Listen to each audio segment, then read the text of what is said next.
be here today, and especially at the Simcha, especially at Simcha of a Bris. And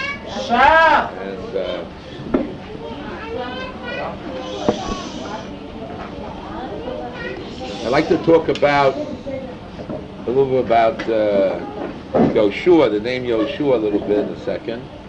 To me, Yoshua represents Moshe Rabbeinu had a dream, and Yoshua and Hashem told us, He gave us a bris and a prophecy and a promise that we'll have come to Eretz Yisrael, and all the miracles that took part in Egypt to go out, and we got the desert, got the Torah, but to actually practice it, it had to be in Eretz Yisrael. And Yoshua is the one that made the kiyum of the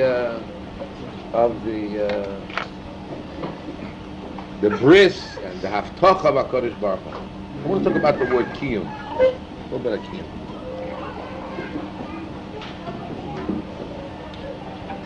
Everybody knows that Talmai the Melech wanted to prove to himself, or try to disprove, that the Torah is true. So he got together the Chachamim, and he put each one in, didn't tell them what he's going to put each one in different rooms, locked them up, and he said, write the Torah. And everybody wrote the Torah, and there were certain problems in the translation, those about translating the Torah. So instead of saying, Bereshis bara Elokim, as a Shemayim V'Aretz, they wrote Elokim bara Shemayim V'Aretz. They changed the order. I mean, what chutzpah did they have? What nerve did they have, A, to change the Torah? And why would they think that anybody else in the other group would also change it? Okay, if they got together before and they told each other the secrets, to do it for them, then they got them with surprise. They just put them in and they told them to do the work. There was no preconceived or previous idea, no communication. So how can everybody? Must be that, has to be, we'll say that. Maybe that's how the Torah would have been written. Hashem bara Elokim. And therefore, there was nothing wrong with changing it, except there was a reason why Hashem switched it over to Bereshis bara Elokim. And therefore that reason was a reason that we can apply, and they realized that for that reason, above what's taking place, they can make the change.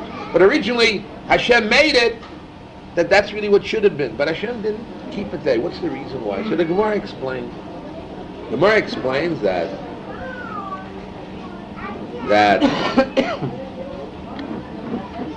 just like when you make a neder, you should not say Hashem Korban or Hashem Oli. You say Korban Hashem Oli. Hashem, why?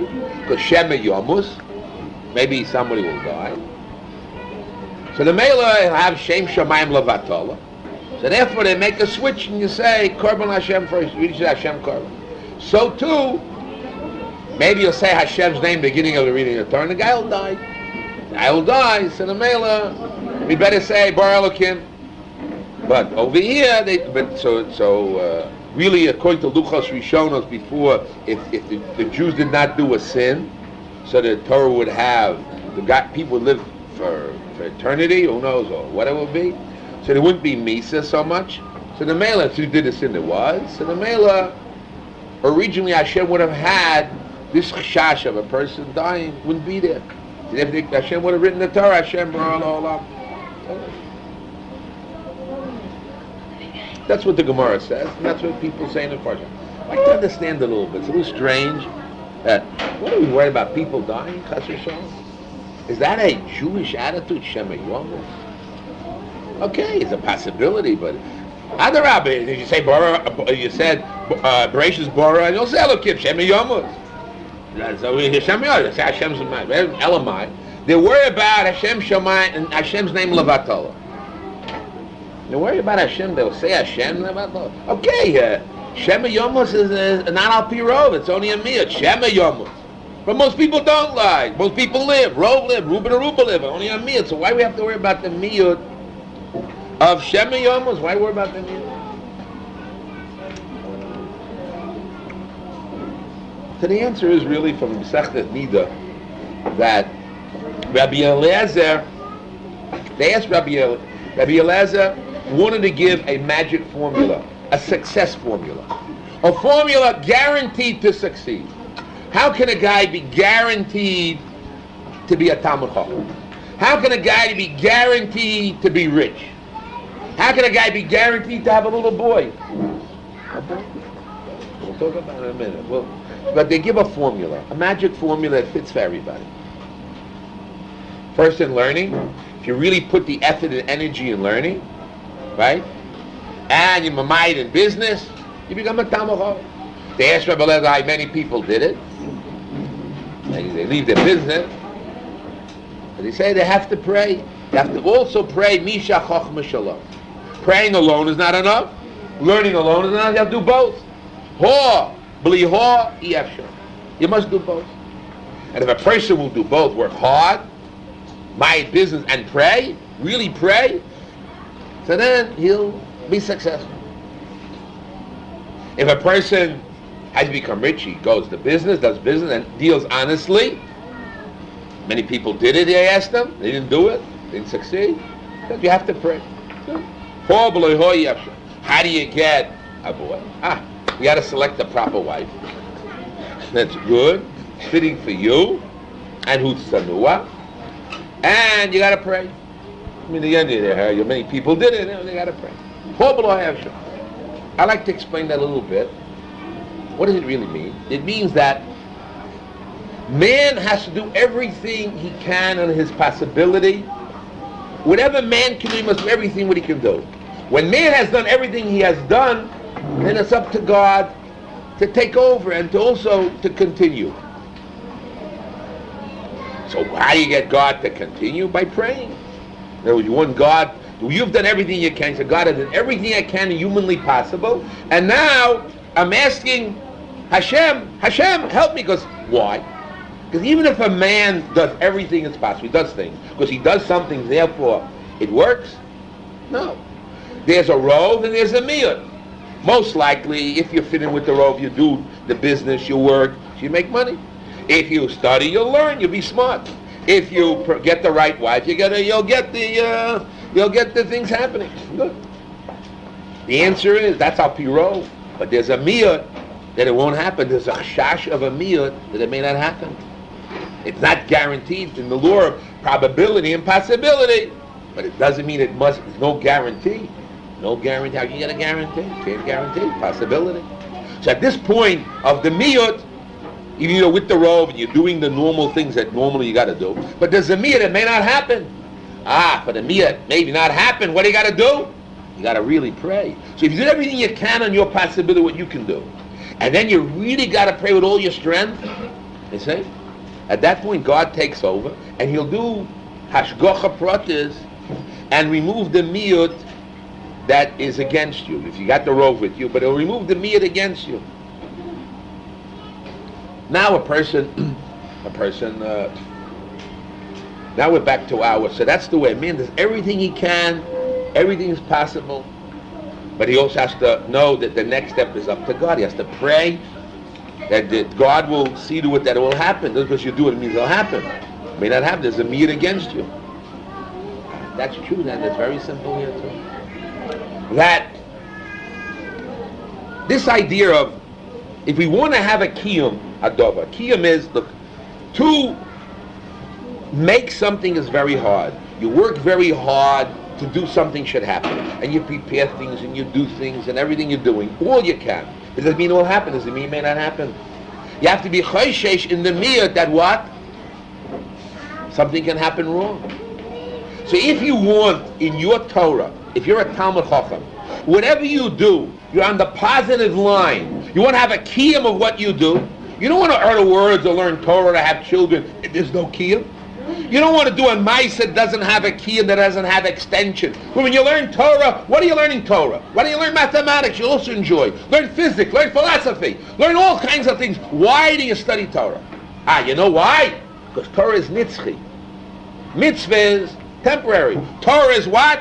Nitzchi, forever. So when you're selecting a thing that you want to have something that's everlasting, that has a kiyum, not only kiyum here, but a kiyum in olam haba. And when you do a mitzvah, you want to medaktek it, betara, b'shmira, b'ziras, reasons. You want to make it as pure as you can. Why? Because you want your words and your deed to have a kiyum, a spiritual kiyum. Your meisim, your Torah should have a kiyum, should be pure, should be lishma. Because you want to have a kiyum. You want to have children. Want you just have children? Okay. A lot of people are born in the world, and their parents had they wanted different ideas, and they want to extend themselves. Besides themselves, they want to have a child. They have themselves. They want to extend themselves. They want to have security in life. They want to feel good in life. They have many reasons why. Good. They want their kids to last as long as they see them. But a Jew, when he looks at a child, he wants to have a kiyum in the child. He wants the child not only to be born, he wants to be a Talmid Chacham and a Yirat Shamayim, to get married properly, and all the things, right? In order to have a kiyum hadavar, you do all you can, there's a problem. There's also a miyut that it won't happen. You have to be chayshesh for what? At the miyut what may happen. You need to pray. You have to worry about all the chshoshos that this little thing may not happen. So when you say Hashem's name, so you want to have a kiyum. How can you have a kiyum? You want to say Hashem Korban, Hashem Oilav. You say Hashem, you may not be a kiyum of your korban that you wanted. So you have afraid of all the chshoshos that maybe will happen. So you have to worry about that, of a miyut of Shema Yomus. Not because you're worried about Shema Yomus, because you're worried about Yomus. With Rov, you don't worry about Yomus. But as far as kiyum goes that you have done, and you have to rely upon Hashem, you have to know there are possibilities probably it won't happen. And you need special siyata d'shmaya that the miyutim won't happen. How you go after the Rov? No, you have to worry about those miyutim. Shema Yom, you have to worry. So therefore, if you have an alternative, if you have no alternative way, so then you have to rely upon Hashem and Hashgacha Pratis Hashem. So then you'll say the words and you hope it'll happen because you know it's not in your hands. But if you have an alternative way to do it, you say the word Karban first, and then you say Hashem. You want to have Hashem's name Lavatola, so you know at least there'll be the second you say it'll be a kiyum hadavar. Because you have to worry in a kiyum hadavar of all the miyut, all the chshoshos. The same thing is when they had the Torah, you say Hashem, you're alone. Where's the Torah? There's no psukim. There's no chalois of psukim. There's not say Hashem. Good, Hashem. But if you say Bereshis Bora, and they say Hashem, so your Bereshis Bora already, Hashem is already connected to a kiyum, to something mekiyum. So there they worry about, in the kiyum hadavar, you have to always worry about the miyut. Because the Makayim, something to happen, Hashem has to change something in the world to make a kiyum happen. It doesn't happen by itself. You have a dog, you have to feed the dog, you have to watch the dog, you take responsibility for the dog, doesn't bite. You have to worry when it gets in heat, you have to worry about how the dogs don't come. I do my thing, okay. It's responsibility, you have to worry all the chshoshos, whatever it may be, all kind of maggots and all the problems of dogs you have to think about, whatever it may be. It's all part of your kiyum hadavar if you want it. You don't want it, yeah, okay, but there's always chshoshos, all kinds of possibilities and probability in what is happening. If you want a kiyum hadavar, you have to worry about the miyutim and all the things. Now, a Talmid Chacham who's learning Torah wants nitzchi, by definition wants kiyum.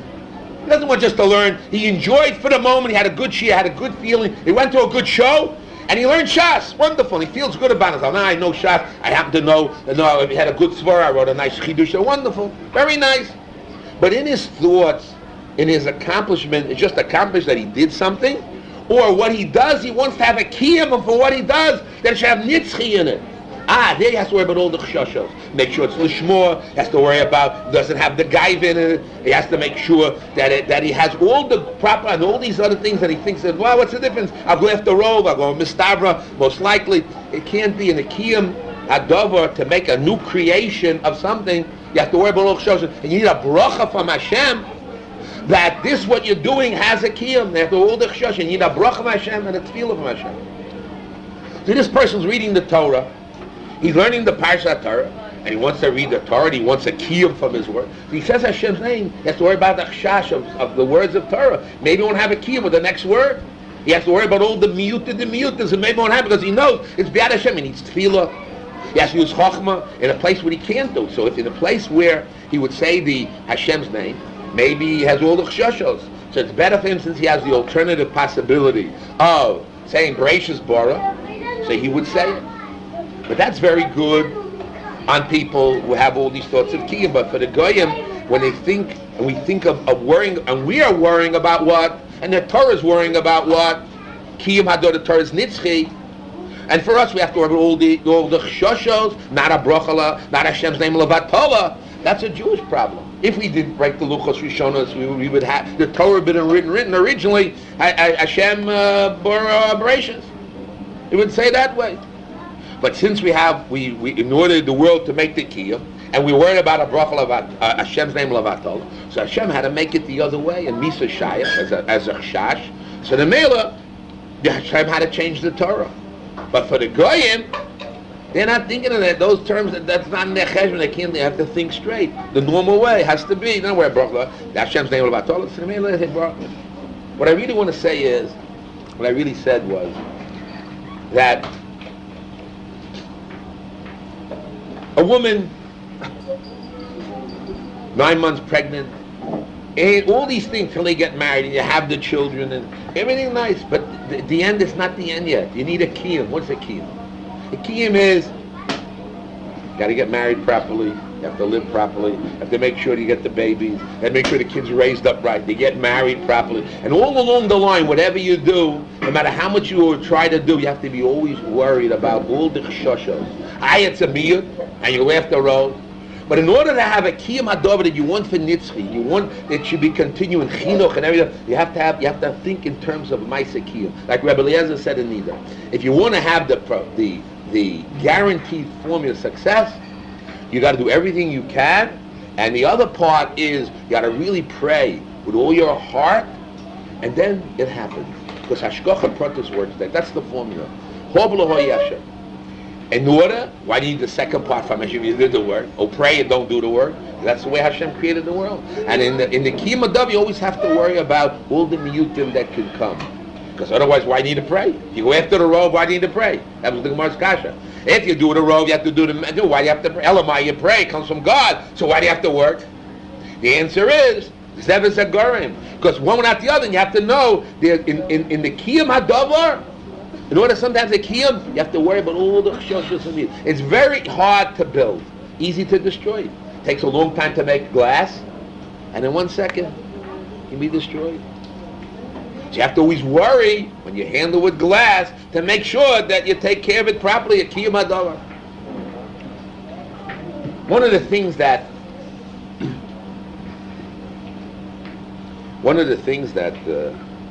I was happy that Trigger came back to the Yeshiva. Was very happy about it because he had a problem with kiyum. He has children. How do you have a kiyum with their kids? How do you get a kiyum? What's the word kiyum? Like Yeshua's kiyum. How do you get a kiyum? And one of the things we have to see why he came back is our community. The community you talk lashon hara about, you feel bad about, you're not proud about, all these very hard things and this, that, all kinds of all that. You have to realize we have something very valuable. And he told us by coming back, we have something valuable. We have a Mokum Torah, we have a Kehillah, which is very important and very valuable. You don't realize in the Kiyum Hadavar how important it is, what Vadmus is, or the learning Lamito Shaldara, what it means Kiyum. What does it mean a Chevra? What does it mean in order to build? You have to get rid of Chshoshos. We have to know the value, what we have. He recognized in us that we have to recognize ourselves, that he recognizes that there is a kiyum here. There is a Mokum Torah. There's a place for Gadol Yeladim, a place to grow. And the Mokum Torah is you have to understand. I want to say to you, Trigger, that the fact that you want a kiyum, Hashem gave you a zachar that's part of the kiyum, that you married a proper young lady, orally, and for yourself, and a tzenua, and that we know of her, and Stami had tefillas in that. I don't want to say it happened by chance. I would rather say it came through the formula of Rabbi Eliezer of the second Yehuda. And I'd rather say that also that you have to think, and it's very important to think of kiyum. You are worried about it, the kiyum hadavar. I really feel good that your brother-in-law is here, and the other one that Baruch Hashem. I can see a lot of progress, and on the derech haTorah, and everybody's on the derech haTorah. And that's a lot of work, which is again key of caring about that God's will should be mekuyim in the world. That's also something. God's will to be mekuyim in the world. Not only my children to be Kuyim, but God's will should be Kuyim. That's part of seeing that it should happen. It's a Maisa Kiyim. That's why. And I hope that you'll Magadlo, Yoshua, the Torah, the Kubal Maisa, Torah, and Mara, including yourself. Okay. Have you got some tea? No, I'm going to pull out.